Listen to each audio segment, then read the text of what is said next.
അവരെ ഉന്മൂലനം ചെയ്യുക എന്നൊരു ലക്ഷ്യം തന്നെ ഇതിൻ്റെ അകത്ത് ഉണ്ടായിട്ടുണ്ട്. അതിന് മുന്നേ അതിൻ്റെ തെളിവുകൾ എങ്ങനെ നശിപ്പിക്കാം എന്നൊരു തീരുമാനങ്ങൾ എങ്ങനെയൊക്കെ അതിൻ്റെ പ്ലാൻ ചെയ്ത് വെച്ചിട്ട് മാത്രമേ ഒരു ക്രൈമിന് ഇറങ്ങുള്ളൂ. അത് സ്വാഭാവികമായിട്ടും ഇതൊരു മർഡറായ സ്ഥിതിക്ക് ആ സംഭവം എല്ലാം നമ്മളിവിടെ പ്രതീക്ഷിക്കണം. അതിനി മുന്നോട്ട് കൊണ്ടുവന്ന് തെളിവുകൾ നിരത്തി ഇത് മർഡർ ആണെന്ന് തെളിയിക്കുന്നതാണ് നാട്ടുകാരുടെ വിജയം.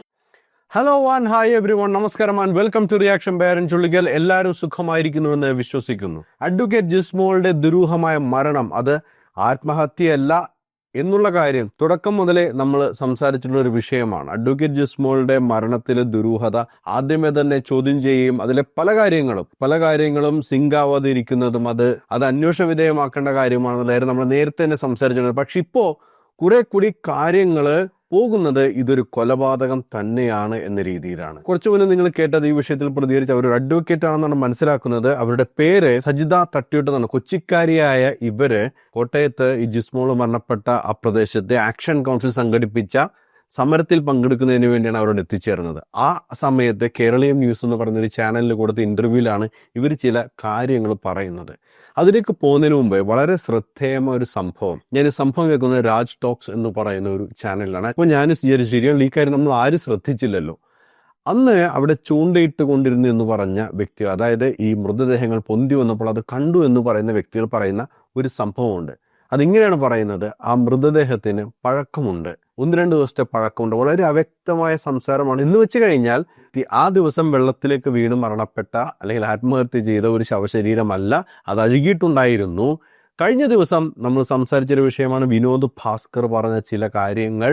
ആ കാര്യങ്ങൾ അതിനു മുന്നേ ഈ ശരീരം പെട്ടെന്ന് വീർത്ത് ഉയർന്നു വന്നതുമായിട്ട് ബന്ധപ്പെട്ട് പറഞ്ഞിട്ടുള്ള കാര്യങ്ങൾ, പുഴയുടെ ഒഴുക്കുമായിട്ട് ബന്ധപ്പെട്ട് പറഞ്ഞ കാര്യങ്ങൾ, അഡ്വക്കേറ്റ് പറയുന്ന കാര്യങ്ങളൊക്കെ ചേർത്ത് വായിക്കുമ്പോൾ ഇത് കൊലപാതകം തന്നെയാണ് എന്നാണ് ഇപ്പോൾ നമ്മൾക്ക് മനസ്സിലാവുന്നത്. ഈ രീതിയിൽ അന്വേഷണം പോകുന്നുണ്ടെന്ന് ചോദിച്ചാൽ ഇപ്പോഴും ഇതൊരു ആത്മഹത്യ അല്ലെങ്കിൽ ആത്മഹത്യ പ്രേരണ എന്ന നിലയിലാണ് കേസ് കൊടുത്തിരിക്കുന്നത്. അത് തന്നെ വലിയ ഭാഗ്യമെന്നാണ് ഞാൻ കരുതുന്നത്. തുടക്കത്തിൽ കേസ് പോയിരുന്നത് അസ്വാഭാവികമായ മരണം എന്ന രീതിയിലായ ആത്മഹത്യ പ്രേരണ എന്ന സംഭവത്തിലേക്ക് പോലീസ് എത്തി. എനിക്ക് തോന്നുന്നു നാട്ടുകാരൊക്കെ ഇത്രയധികം അത് ചർച്ച ചെയ്തുകൊണ്ടാണ് പലരും ആ വിഷയം എടുത്ത് തന്നെ സംസാരിക്കുന്നുണ്ടായിരുന്നു. അതിലൊക്കെ സമ്മർദ്ദമുള്ളത് കൊണ്ടാണെന്ന് തോന്നുന്നു ഇപ്പോൾ കുറഞ്ഞപക്ഷം അവർ അറസ്റ്റ് ചെയ്യപ്പെട്ടത്. പക്ഷേ ഈ ചില കാര്യങ്ങൾ ചൂണ്ടിക്കാണിക്കുന്നത് അതൊരു ആത്മഹത്യയല്ല, അതൊരു കൊലപാതകം തന്നെയാണ്. നമുക്ക് ഇവർ പറയുന്ന ബാക്കിയുള്ള കാര്യങ്ങൾ കേട്ടു നോക്കാം. ഈ നാത്തോന് ജിസ്മോളോട് അസൂയാവഹമായിരുന്നു എന്നുള്ളത് കൂടി നമ്മൾ ചിന്തിക്കേണ്ടിയിരിക്കുന്നു ഈ അവസരത്തിൽ. അത് അസൂയപ്പെടുത്തൽ മാത്രമല്ല, അവരെ ഉന്മൂലനം ചെയ്യുക എന്നൊരു ലക്ഷ്യം തന്നെ ഇതിൻ്റെ അകത്ത് ഉണ്ടായിട്ടുണ്ട്. കാര്യം എന്താണെന്ന് വെച്ചാൽ ഇവർക്കറിയാം ഈ കുട്ടി വീട്ടിൽ നിന്നാൽ മാത്രമേ ഇവളെ അടിമയാവുള്ളൂ, പുറത്തിറങ്ങിയാൽ ഇവളെ പിടിച്ചാൽ കിട്ടത്തില്ല എന്നുള്ളത് അവളുടെ പെരുമാറ്റത്തിലൂടെയും നാട്ടുകാർ പറഞ്ഞും അവളുടെ പ്രവൃത്തിയിലൂടെയും അവൾ തെളിവ് കൊടുത്തു കഴിഞ്ഞു ഓൾറെഡി. അപ്പോൾ ഇവർ നെക്സ്റ്റ് സ്റ്റെപ്പ് ഇവരെടുത്തിരിക്കുന്നത് ഇല്ലാതാക്കുക എന്നുള്ളതാണ്. കാരണം ഈ കുട്ടി പുറത്തു പോയാൽ തിരിച്ചാഞ്ഞടിക്കും. കാരണം തീർച്ചയായിട്ടും ഭാര്യയായിട്ട് കയറിപ്പോയ ഒരു വീടാണ്, 2 കുഞ്ഞുങ്ങൾ കയ്യിലുണ്ട്.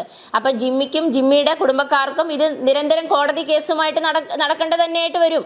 അങ്ങനെ ഒരു ഇതുണ്ട്. അപ്പം അങ്ങനെ ആ കുട്ടിയെ ഇല്ലാതാക്കുക, അത് ആത്മഹത്യയ്ക്ക് മാറ്റുക എന്നുള്ളത് പ്ലാൻ തന്നെയായിരുന്നു. കാരണം ആത്മഹത്യ ആയി കഴിഞ്ഞാൽ പിന്നെ അതിനകത്ത് പ്രത്യേകിച്ച്, കാരണം ഈ കുട്ടിക്ക് കിട്ടുന്ന അപ്ഗ്രേഡ് ഉണ്ടല്ലോ, സമൂഹത്തിൽ നിന്ന് കിട്ടുന്ന ഒരു സ്റ്റാറ്റസ് ഇല്ലേ, അതിനെ ഇല്ലാതാക്കണമെങ്കിൽ ഇത്രയും കഴിവുള്ള ഒരു അഭിഭാഷക ആത്മഹത്യ ചെയ്തു എന്നൊരു 10 പേര് പറയുമ്പോൾ അത് ഡീഗ്രേഡായി.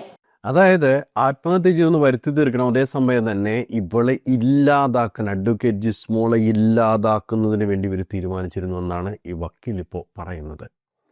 അത് അസൂയ എന്ന രീതിയിൽ പറയുന്നുണ്ട്.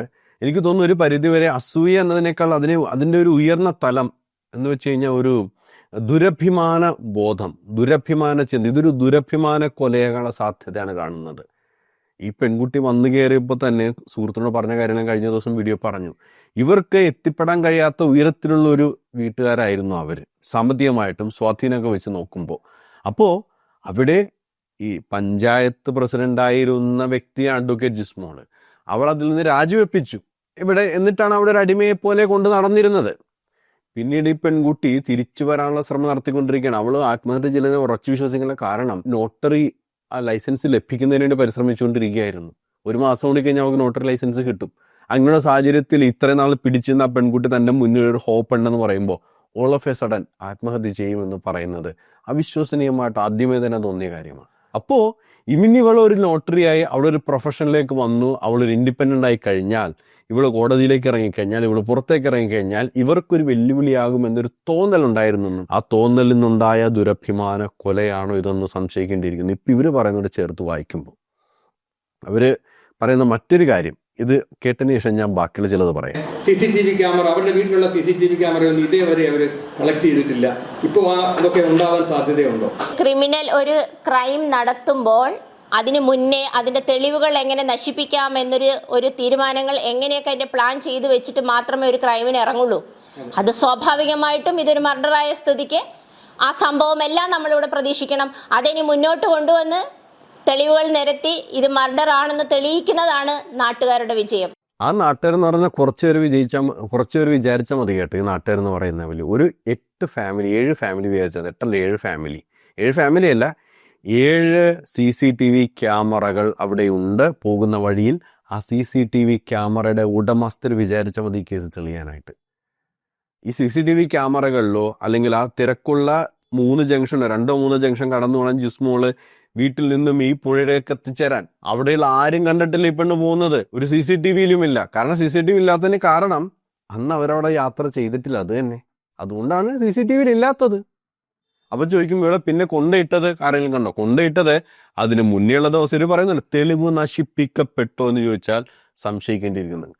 പരിശോധിക്കേണ്ടത് അന്നത്തെ ദിവസത്തെ ക്യാമറ ദൃശ്യങ്ങളല്ല, തലേ ദിവസം രാത്രിയിലോ അല്ലെങ്കിൽ ആ ദിവസങ്ങളിലോ അതിന് മുന്നേയുള്ള രാത്രികളിലോ ഉള്ള ദൃശ്യങ്ങളാണ് പരിശോധിക്കേണ്ടത്. 14-ാം തീയതി പെൺകുട്ടിയുടെ ഫോണിലേക്ക് വിളിച്ചിട്ട് കിട്ടുന്നുണ്ടായിരുന്നില്ല, പിതാവ് വിളിച്ചു, സഹോദരൻ വിളിച്ചു, കൂട്ടുകാരെ വിളിച്ച് കിട്ടുന്നുണ്ടായിരുന്നില്ല. അപ്പോൾ ആ സമയത്ത് ഈ പെൺകുട്ടി മരണപ്പെട്ട് കഴിഞ്ഞിട്ടുണ്ടാവണം. ദൃക്സാക്ഷികളായിട്ടുള്ള കുട്ടികളായിരിക്കും, അവരെയും തീർത്തിട്ടുണ്ടാവും ഇവർ. അങ്ങനെ ആ പുഴയിൽ കൊണ്ടുപോയി തലേ ദിവസമോ അങ്ങനെ ആ ഒരു സാഹചര്യത്തിൽ ഇട്ടിട്ടുണ്ടാവും. അതുകൊണ്ട് പിറ്റേ ദിവസം CCTV ക്യാമറ ഉണ്ടാവും. ഇനി അഥവാ ഉണ്ടെങ്കിൽ തന്നെ ഈ തെളിവ് നശിപ്പിക്കപ്പെട്ടിട്ടുണ്ടാവും എന്നിവർ പറയുമ്പോൾ നമ്മൾ മനസ്സിലാക്കേണ്ടത് ആ CCTV ദൃശ്യങ്ങൾ നശിപ്പിക്കപ്പെട്ടിട്ടുണ്ട്. 7 ക്യാമറയിൽ നിന്നും അത് പോയിട്ടുണ്ടെങ്കിൽ പിന്നെ ഒന്നും നോക്കേണ്ട കാര്യമില്ല. ഇനി അവിടെ നടന്ന മറ്റൊരു സംഭവം, അത് ചാണ്ടി ഉമ്മൻ, MLA ആയിട്ടുള്ള ചാണ്ടി ഉമ്മൻ അവിടെ വന്നിട്ടുണ്ടായിരുന്നു ആ പ്രദേശത്ത്. അവിടെ വന്ന ചാണ്ടി ഉമ്മൻ കണ്ടമ്പഴി ഓടുക എന്ന് പറഞ്ഞ വാക്ക് അന്വർത്ഥമാക്കുന്ന രീതിയിലുള്ള ഓട്ടമാണ് കണ്ടത്. ജനങ്ങളുടെ നിന്ന് ഓടി രക്ഷപ്പെടുന്ന നേതാവ്. ഇദ്ദേഹത്തിൻ്റെ അപ്പച്ചൻ ഉമ്മൻചാണ്ടി ജനസമ്പർക്ക പരിപാടിയിലൂടെ ജനങ്ങളുടെ ഇടയിലേക്ക് പോയ ആളാണ്. ഇത് ജനങ്ങളിൽ നിന്ന് ഓടുന്ന കാഴ്ചയാണ് നിങ്ങൾ കാണാൻ പോകുന്നത്. അല്ല, കോടതിയിലല്ലേ കേസ്? കോടതിയിലല്ലേ കേസ്? കോടതി തീരുമാനിക്കട്ടെ. സർക്കാരും അറസ്റ്റ് ചെയ്തല്ലോ, പോലീസ് അറസ്റ്റ് ചെയ്തു. അത് മുഖ്യമന്ത്രിയോട് ചോദിക്കുക, മുഖ്യമന്ത്രി പ്രതികരിക്കട്ടെ. മുഖ്യമന്ത്രി പ്രതികരിക്കട്ടെ ആദ്യം. സാറേ ഇങ്ങോട്ട് പറഞ്ഞേ.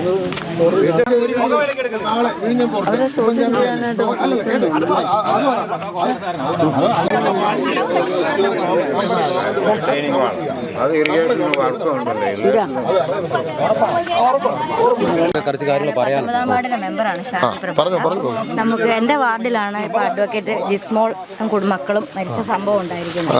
അപ്പൊ ആ ഒരു സംഭവത്തിൽ ഞങ്ങൾ ഇവിടെ നിങ്ങൾ അത് പോലീസിൽ കംപ്ലൈന്റ് കൊടുക്കും. ഗവൺമെന്റ് ആണ് ഉത്തരവാദി. ഗവൺമെന്റ് ഒന്നും ചെയ്തിട്ടില്ല. ഒരു ജനകീയ കൂട്ടായ്മ കൂടിയിട്ടുണ്ട്. അപ്പൊ അതുമായിട്ട് ബന്ധപ്പെട്ട് ഇപ്പൊ അവരുടെ സിറ്റുവേഷൻ എന്താ? ഇന്ന് ജിമ്മി അറസ്റ്റ് ചെയ്തിട്ടുണ്ട്. അപ്പം ഈ ജിസ്മോൾ എന്ന് പറഞ്ഞ ആള് പഴയ കാലത്ത് കോൺഗ്രസിന്റെ നേതാവായിരുന്നു, മുത്തോലി പഞ്ചായത്തിന്റെ ഗ്രാമപഞ്ചായത്ത് പ്രസിഡന്റ് ആയിരുന്നു. പക്ഷേ ഈ ജനകീയ പ്രശ്നങ്ങളൊന്നും കോൺഗ്രസ്സുകാർ വളരെ സജീവമായിട്ട് കാണുന്നില്ല. അല്ല, കോടതിയിലല്ലേ കേസ്? കോടതിയിലല്ലേ കേസ്? കോടതി തീരുമാനിക്കട്ടെ. സർക്കാരും അറസ്റ്റ് ചെയ്തല്ലോ, പോലീസ് അറസ്റ്റ് ചെയ്തു. അത് മുഖ്യമന്ത്രിയോട് ചോദിക്കുക, മുഖ്യമന്ത്രി പ്രതികരിക്കട്ടെ. മുഖ്യമന്ത്രി പ്രതികരിക്കട്ടെ ആദ്യം. മുഖ്യമന്ത്രിയല്ലേ പ്രതികരിക്കട്ടെ? എനിക്ക് അധികാരമുണ്ടോ? കോടതിയിലാണ് കേസ്. കോടതി പറയട്ടെ, അവര് കോടതി പറയട്ടെ.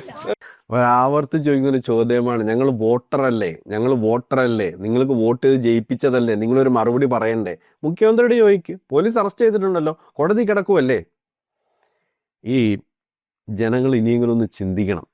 സെന്റിമെന്റ്സിന്റെ പുറത്തേക്ക് ഓരോരുത്തന്മാരെ ജയിപ്പിച്ച് വിടുമ്പോൾ, ഭർത്താവിനുള്ള സെന്റിമെന്റ്സിന്റെ പേരിൽ ഭാര്യയെ ജയിപ്പിക്കുക, അപ്പനുള്ള സെന്റിമെന്റ്സിന്റെ പേരിൽ മക്കളെ ജയിപ്പിക്കുക, അങ്ങനെ പോകുന്ന ഒരു വോട്ടർമാർ ചോദിക്കുന്ന ചോദ്യത്തിന് ഇങ്ങനെ കണ്ടം വഴി ഓട്ടമാണ്. അവിടെ നിന്ന് രക്ഷപ്പെടുകയാണ്. പക്ഷേ ഈ ഓട്ടം അധികാരമൊന്നും ഉണ്ടാവില്ല കേട്ടോ. ഇതേമാതിരി ജി കാർത്തികേയൻ മരിച്ച സമയത്ത് ആ സെന്റിമെന്റ്സിൽ ജയിപ്പിച്ചു വിട്ടതാണ് ശബരിനാഥിനെ. ശബരിനാഥ് അടുത്ത നിയമസഭാ ഇലക്ഷനിൽ കട്ടം പടം മുടക്കി ഇരിക്കേണ്ടി വരും. ജനങ്ങൾക്ക് തിരിച്ചറിയാനുള്ള സാമാന്യ ബോധമുണ്ട്. അതുകൊണ്ട് ഈ ഓട്ടം ജനങ്ങളുടെ മനസ്സിലുണ്ടാവും. ഈ ഓടി രക്ഷപ്പെട്ടത് അപ്പൻ ഇങ്ങനെ ഓടി രക്ഷപ്പെടുന്നവരായിരുന്നില്ല. അപ്പൻ ജനങ്ങളുടെ ഇടയിലേക്ക് പോയ ആളാണ്. ഇയാളെ ജനങ്ങളിൽ നിന്ന് ഓടി രക്ഷപ്പെടുന്നവനാണ്. നല്ല ഒന്നാം തരം MLA. അപ്പം നിങ്ങൾ വിചാരിക്കുന്നത് എന്തുകൊണ്ടായിരിക്കും? ഇപ്പോൾ അവർ ഉന്നയിച്ചൊരു പ്രധാനപ്പെട്ട വിഷയമാണ്. ഒരു കോൺഗ്രസ് നേതാവായിരുന്ന അഡ്വക്കേറ്റ് ജിസ്മോൾ, കോൺഗ്രസിന്റെ പഞ്ചായത്ത് പ്രസിഡന്റായിരുന്ന അഡ്വക്കേറ്റ് ജിസ്മോൾ ഈ സാഹചര്യത്തിൽ ഇങ്ങനെ ദുരൂഹമായ സാഹചര്യത്തിൽ മരണപ്പെട്ടിരിക്കുമ്പോൾ എന്തുകൊണ്ട് കോൺഗ്രസ്സുകാരുടെ ഭാഗത്ത് നിന്ന് ഒരു നനഞ്ഞ സമീപനം ഉണ്ടാകുന്നു?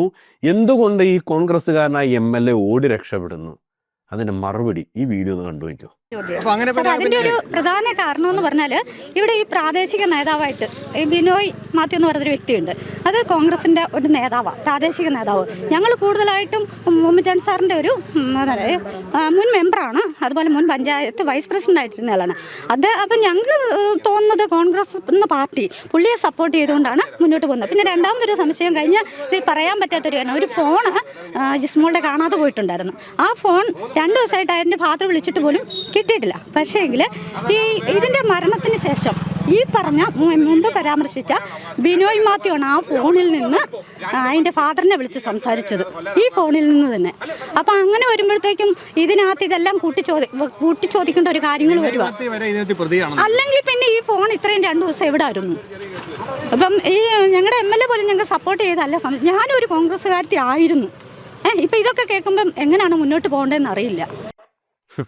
ഞങ്ങളുടെ MLA ആണ് ഓടി രക്ഷപ്പെട്ടു പോയത്. ഓടി രക്ഷപ്പെടാനുള്ള കാരണം ഇപ്പം നിങ്ങൾക്ക് വ്യക്തമായി കാണുമല്ലോ. അവിടെ തന്നെയുള്ള ഒരു ലോക്കൽ നേതാവ് ഇതിനകത്തേക്ക് ഡയറക്റ്റ്ലി ഒരു ഇൻഡയറക്റ്റ്ലി ഇൻവോൾവ് ആയിട്ടുണ്ട്. കാണാതായ ഫോൺ ഇയാളുടെ കയ്യിലേക്ക് വന്നു. എങ്ങനെ വന്നു? ചോദ്യം ചെയ്യപ്പെടേണ്ടതാണ്. ഒരുപാട് കാര്യങ്ങളുണ്ട്. നേരത്തെ ഞാൻ പറഞ്ഞ സംശയത്തിലേക്ക് ഒരുപാട് കാര്യങ്ങൾ. വിശദമായ പോസ്റ്റ്മോർട്ടം റിപ്പോർട്ട് ആകെ നമുക്കറിയാവുന്നത് ലങ്സിൽ വെള്ളം നിറഞ്ഞ് മരിച്ചു എന്നാണ്. അത് നദിയിലെ വെള്ളം നിറഞ്ഞിട്ടാണോ അല്ലെങ്കിൽ മറ്റെവിടെയെങ്കിലും നിന്നുള്ള വെള്ളമാണോ ലങ്സിലേക്ക് എത്തിയിട്ടുള്ളത് അറിയില്ല. നല്ല ഒഴുക്കുള്ള ഒരു പ്രദേശത്ത് ഒരാൾ ചാടി ആത്മഹത്യ ചെയ്ത് കഴിഞ്ഞാൽ അയാളുടെ ശരീരം അവിടെ തന്നെ പൊങ്ങി വരുന്ന അസ്വാഭാവികമായ ഒരു പ്രതിഭാസം ഇവിടെ മാത്രമേ കാണുള്ളൂ. കാരണം വീണെടുത്തുനിന്ന് ഒഴുകി മാറി, ഒഴുക്കുള്ളതുകൊണ്ട് ഒഴുകി മാറിയിട്ട് ഈ ശവശരീരം പൊങ്ങത്തുള്ളൂ. പക്ഷെ ഇവിടെ വീണെടുത്ത് തന്നെ പൊങ്ങി വന്നു. വളരെ കുറഞ്ഞ സമയം കൊണ്ട് ശരീരം അഴുത്ത് പൊങ്ങി വന്നു. 7 CCTV ക്യാമറ, 3 ജംഗ്ഷൻ. ഇവിടെയുള്ള ആൾക്കാരും ജിസ്മോൾ വണ്ടി ഓടിച്ചു പോയത് കണ്ടിട്ടില്ല. ഇപ്പോൾ നേരത്തെ പറഞ്ഞ അഡ്വക്കേറ്റ് പറയുന്നു അവളെ തീർക്കണം എന്നുള്ളൊരു തീരുമാനം അവർക്കുണ്ടായിരുന്നു. അതുകൊണ്ട് തെളിവ് നശിപ്പിച്ച് ഇല്ലാതാക്കി. മാത്രമല്ല സംഭവിച്ച ഈ താമസം അവർക്ക് ആവശ്യത്തിന് സമയം കൊടുത്തു. ഇതൊക്കെ എന്തെങ്കിലും ഉണ്ടെങ്കിൽ നശിപ്പിക്കാൻ ആവശ്യത്തിന് സമയം കൊടുത്തു. മെല്ലെ പോക്ക് നയം ആദ്യമേ തന്നെ ചോദ്യം ചെയ്തു തുടങ്ങേണ്ടതായിരുന്നു. ആ വേലക്കാരത്തെ മുതൽ ചോദ്യം ചെയ്യേണ്ടതാ. അവരുടെ തന്നെ സ്റ്റേറ്റ്മെന്റ് ആദ്യമേ തന്നെ കൺഫ്യൂസിങ് ആണ്. അതേപോലെ പള്ളിയിൽ അവരെ വരാതിരുന്നത് പോലുള്ള കാര്യങ്ങൾ കണ്ടപ്പോൾ തന്നെ അവരെ ചോദ്യം ചെയ്യേണ്ടതായിരുന്നു. അതൊന്നുമില്ലാതെ മെല്ലെ പോക്കിൽ അസ്വാഭാവിക മരണം, പിന്നീട് അത് ആത്മഹത്യാ പ്രേരണയായി. ആവശ്യത്തിന് തെളിവ് നശിപ്പിക്കാനുള്ള സമയം കൊടുത്തിട്ടുണ്ട്. ഇനി വിശദമായ പോസ്റ്റ്മോർട്ടം റിപ്പോർട്ട് എപ്പോൾ വരുമോ ആവോ. ഇതുവരെ നമ്മളൊരു വാർത്തയിലും കണ്ടിട്ടില്ല. ഇനി കിട്ടിയൊന്നും നമ്മൾക്കറിയില്ല. എന്തായാലും ഇതൊക്കെ കാണുമ്പോൾ നിങ്ങൾക്ക് എന്താണ് തോന്നുന്നത്? കമൻ്റായിട്ട് രേഖപ്പെടുത്തുക. മറ്റൊരു പ്രതികരണം നമുക്ക് വീണ്ടും കണ്ടുമുട്ടാം. അതുവരേക്കും ബൈ ബൈ, ടേക്ക് കെയർ.